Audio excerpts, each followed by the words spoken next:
మీ ఎలాంటి వ్యాపార ప్రకటనలకైనా వెంటనే మా ఛానల్ సంప్రదించండి.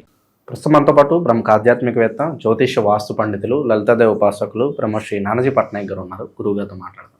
నమస్కారం. శ్రీమాత్రే నమః.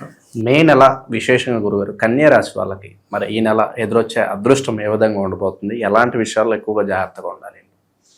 కన్యా రాశి వారికి మే మాసంలో రాస్యాధిపతి అయినటువంటి బుధుడు అష్టమంలో రవితో ఉంటున్నాడు. తర్వాత భాగ్యస్థానంలోకి వస్తాడు 14వ తేదీ నుంచి. అదేవిధంగా శుక్రుడు కూడా భాగ్యంలో ఉండే శుక్రుడు దశమంలోకి గురువుని కలవడం, 12లో ఉండే కేతువు, 6లో రాహు, సప్తమ స్థానంలో శని కుజుల యొక్క సంబంధం ఉంది. ఆ కుజుడు 12వ తేదీ నుంచి మారుతున్నాడు. సప్తమంలో శని ఉంటాడు. ఈ యొక్క గ్రహస్థితిని అనుసరించి వీరికి ఎలా ఉండబోతుంది, ఏ దేవత ఆరాధన చేయాలి, ఎటువంటి విషయాల్లో ఎటువంటి జాగ్రత్తలు తీసుకోవాలనేటువంటి అంశాలు చెప్తుంది నేనైనప్పటికీ చెప్పిస్తుంది సాక్షాత్ లలితా అమ్మవారిగా భావిస్తూ ఆ లలితాంబిక అమ్మవారి యొక్క అనుగ్రహం పరిపూర్ణంగా కలగాలని మనస్ఫూర్తి కోరుకుంటూ, ఇక్కడ వీరికి ఎప్పుడైతే అష్టమంలో ఉన్నాడో ఇది ఇన్సూరెన్సెస్ వల్ల బాగా కలిసి వస్తుందండి. ఎందుకంటే లగ్నాధిపతి అయిన బుధుడు శనిని దాటుకుంటూ రవితో కలిసి మేషంలో ఉంటాడు. కాబట్టి ఇది విదేశాలకు వెళ్ళడానికి, అకల్ట్ రిలేటెడ్ సంబంధించిన ప్రయత్నం చేయడానికి, అదేవిధంగా పిహెచ్డీస్ చేయడానికి చాలా అనుకూలంగా ఉంటుంది చెప్పాలంటే ఇది. అలాగే ఈ నెల మొత్తము కూడా ధనపరమైనటువంటి విషయంలో చాలా బాగుంటుంది. సర్వసాధారణంగానే 2వ అధిపతి భాగ్యంలో ఉంటే మంచి ధనయోగం. అయితే 2వ అధిపతి భాగ్యంలో ఉన్నంతసేపు కూడా వీళ్ళకి ఏదైనా భూమి మూలంగా లేకపోతే కొన్ని కోర్సెస్ మూలంగా కూడా కొన్ని లాభాలు జరుగుతాయి.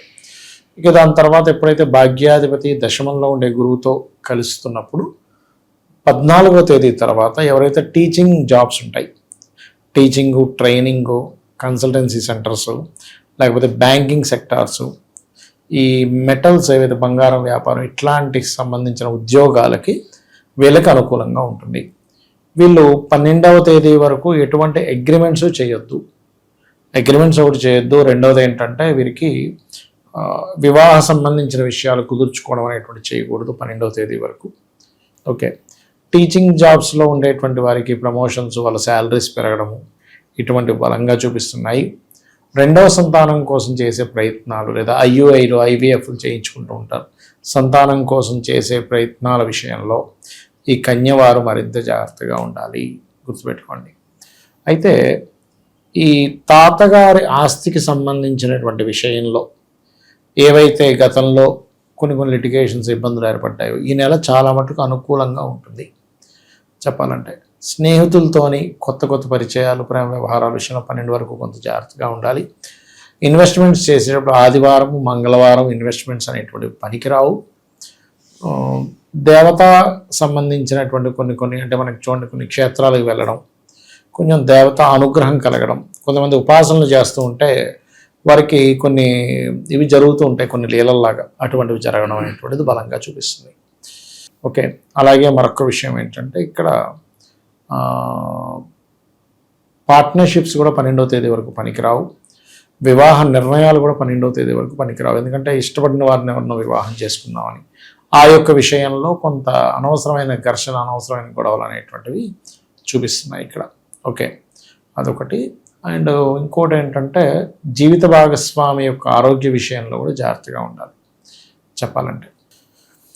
మంగళ శనివారాలు, గురువారము ఇప్పుడుండే దీని పరంగా 12వ తేదీ వరకు అగ్రిమెంట్స్ కానీ లేకపోతే మధ్యవర్తిత్వంగా ఉండడం కానీ, అదేవిధంగా సహోదరులతో కొన్ని లావాదేవీలు జరపడం కానీ చేయకపోవడం మంచిది వీరికి చెప్పాలంటే. ఓకే. ఇక ఎప్పటి నుంచో అనుకున్న కొన్ని కోర్సెస్, ఎప్పటి నుంచో అనుకున్న ఒక డ్రీమ్ హౌస్ ఉంటుంది, డ్రీమ్ వెహికల్ ఉంటుంది, అటువంటి వాటికి చాలా అనుకూలంగా ఉంది. వీళ్ళకి టర్నింగ్ పాయింట్ అని చెప్పుకోవచ్చు. ఇంకా అలాగే మరొక విషయం ఏంటంటే వీళ్ళు లక్ష్మీ నరసింహస్వామి ఆరాధన కానీ, వెంకటేశ్వర స్వామి ఆరాధన కానీ చేస్తే చాలా మంచిది. ఆన్లైన్లో చేసే బిజినెస్లు కొన్ని ఉంటాయి, అలాంటి వాటికి అనుకూలంగా ఉంది చెప్పాలంటే. ఫారిన్ కంట్రీస్కి వెళ్ళి అక్కడ ఏదైనా బిజినెస్ చేద్దాం అనుకునేటువంటి వారికి కూడా, కన్యా రాశి వారికి అంటే అక్కడ ఉద్యోగం కానీ, వ్యాపారం కానీ ఇలాంటివి చాలా అనుకూలంగా ఉన్నాయి చెప్పాలంటే. ఇక విద్యార్థులకి చెప్పాలంటే ఈ నెల చాలా అనుకూలంగా ఉంటుంది. విద్యార్థులకి విద్యా సంబంధించిన విషయంలో అనేది గతంతో పోల్చుకుంటే చాలా మటుకు బెటర్గా ఉంటుంది. కొంచెం మెడల్స్ ఏదైనా సంపాదించడం, కొంచెం ర్యాంక్స్ కొట్టడం ఇట్లాంటివన్నీ కూడా బలంగా ఉన్నాయి కన్యవారికి. అయితే ఇక్కడ ఎప్పుడు కూడా వ్యాపార సంబంధించిన విషయాలు చూసుకునేటప్పుడు వీళ్ళ పర్సనల్ చార్ట్లో అసలు వ్యాపార యోగం ఉందా లేదా చూడాలి. చూసుకొని తద్వారా వీళ్ళు స్టెప్ వేయడం మంచిది. అంతేగాని వ్యాపారం యోగం ఉన్నా లేకున్నా సరే ఏదో వ్యాపారం చేసాం నష్టపోవడం తప్పితే ఏముండదు. నష్టపోవడం స్ట్రెస్. ఎందుకంటే వీళ్ళు ముందుగానే ఇది కన్యాలగ్నం వారికి ఉండే లక్షణం ఏంటంటే చూసి నేర్చుకోగలుగుతారండి. ఏదైనా సరే వెంటనే పట్టేస్తారు. నేర్చేసుకుని ఎలాగోలా మేనేజ్ చేసి దాన్ని ముందుకు తీసుకురాగలుగుతారు. కాకపోతే వీళ్ళకి ఏంటంటే చంద్రుడు కనుక పాడేయాడు అనుకోండి కన్యారాశి వారికి, ఎవరికైనా కన్యా లగ్నం వారికి, అప్పుడు వాళ్ళు వ్యాపారాల వల్లే కొంత డిస్టర్బ్ కూడా అవుతారు. బాగుంటే వ్యాపారాల వల్లే కోటీశ్వరులు అవుతారు కూడా. కాబట్టి వీళ్ళ చంద్రస్థితి ఎలా ఉంది అనేటువంటి చూడాలి కన్యా లగ్నంలో పుట్టారంటే. ఏ విషయాల్లో వీళ్ళు ఎక్కువగా అప్రమత్తంగా లేకపోతే నష్టాలు జరిగే ఛాన్సెస్ ఎక్కువగా ఉంటాయి అంటారు? అగ్రిమెంట్స్ రాసుకునే విషయం ఒకటి, జీవిత భాగస్వామిని వ్యాపార భాగస్వామిని ఎంపిక చేసుకునే విషయంలో మొదటి 12 రోజులు జాగ్రత్తగా ఉండకపోతే ఖచ్చితంగా దానివల్ల నష్టాలు వస్తాయి. కుటుంబ పరంగా ప్రేమ అనురాగాల పరంగా ఎలా ఉంటుంది ప్రస్తుతానికి? కుటుంబ పరంగా ఈ నెల చాలా బాగుంటుంది. కుటుంబము బాగుంటుంది, ఫైనాన్షియల్ గ్రోత్ బాగుంటుంది. కొన్ని అంటే కుటుంబ సభ్యుల్లో గతంలో ఏవో చిన్న చిన్న డిస్ప్యూట్స్ అయినవి ఈ నెల 3-4 వారాల్లో వాళ్ళని కలుసుకోవడం కూడా జరుగుతుంది. చెప్పాలంటే నిరుద్యోగుల పరిస్థితి ఏంటంటారు? ఉద్యోగం రావడానికి ఎంతకాలం ఉండొచ్చు? నిరుద్యోగుల పరిస్థితి అంటే కొన్ని సెక్టార్స్ ఉన్నాయండి కన్యావారికి ఇప్పుడుండే కండిషన్ పరంగా. ఒకటి ఉపాధ్యాయ వృత్తులు, ట్రైనింగ్ టీచింగ్ ఇచ్చేవి. రెండవది మనకి ఫైనాన్షియల్ రంగాలు ఏవైతే ఉంటాయో, చిట్ ఫండ్స్ అనుకోండి, లేకపోతే బ్యాంకింగ్స్ అనుకోండి, ఈ వృత్తుల్లో అంటే ఇవి తొందరగా ఇప్పుడు శుభగ్రహాలు 2 ఉన్నాయి దశమంలో, శుక్రుడు గురువు. ఇప్పుడు వీళ్ళకి శుక్ర గురువులు ఉన్నప్పుడు ఏంటి, ఫైనాన్స్ రంగాల వైపు ట్రై చేస్తేనే తొందరగా కనెక్ట్ అవుద్ది. ఒకటి ఉంటే నువ్వు ఇంకో ట్రై చేస్తానంటే అట్లా.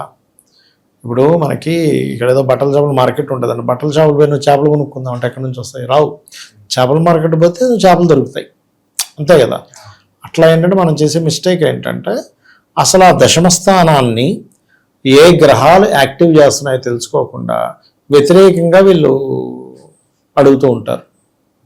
విశేషంగా ఎలాంటి పరిహారాలు చేసుకోవడం ద్వారా ఈ మాసం వీళ్ళకి కలిసి వస్తుంది అంటారు? పరిహారం అంటే ఒకటేనండి. ఇక్కడ ఏంటంటే